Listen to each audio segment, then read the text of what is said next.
So, Cornell, I want to talk to you about this last week. This young 10-year-old, very intelligent-looking young lady, a black young lady at a Pearland school who will not stand for the Pledge of Allegiance in her classroom. She doesn't want to stand up because apparently she believes that black Americans need a lot more to be done in this country. She is not willing to support the black Americans that have fought and died for this country.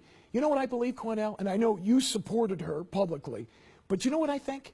I think at 10 years old, she has no real understanding of what America is. So I wonder if her parents have sat her down and explained what Americans have given their lives, white, black, red. It doesn't make any difference.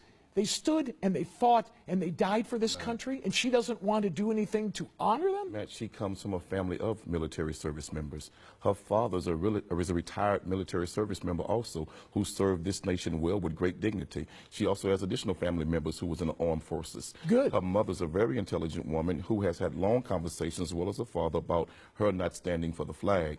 What white people need to understand Just white people? Yes, please. Let me explain. What white people need to understand is that that national anthem was written by Francis Scott Key, a slave owner, who demonized and hated black slaves and black people.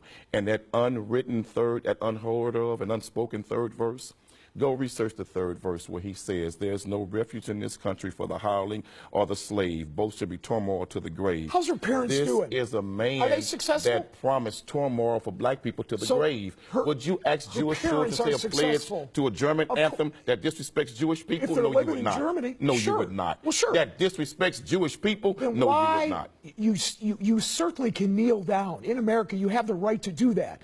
But what will happen to her, how her friends will respond, how the school will view her, how Americans will view her is very negative. And this is not what you want for your 10-year-old child. And let me say to that young girl and others like that young girl, America looked at the same way at Rosa Parks when she refused to get up and give up her seat to a white man on the bus.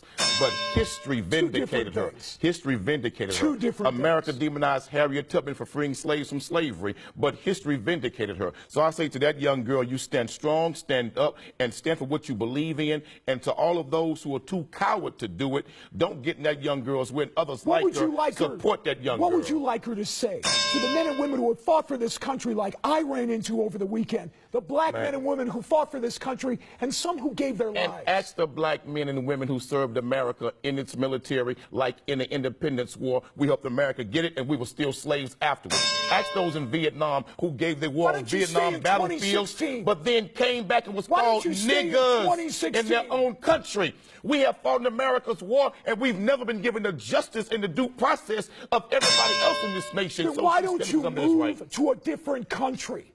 Why are you staying here if you don't like it? Let me tell you why. Because the country belongs to Indians. You white folks stole it from them, raped and robbed their people. This not your country. You all came over here and stole it and beat the hell out of them. So this not your country. It was my country. You all need to go home. If you're you all need to go back where you came from. If you don't like it, why don't you pack up and go? Let the Indians decide who should pack up and go. And I guarantee you black folks will stay, and you all will be on the first damn boat leaving here. So don't try that, brother. You all didn't make America. This is not your country. What you should do is sit down with someone who has fought for this country, Cornell. Get their opinion, too. Tons of black people have, and what have we gotten from it?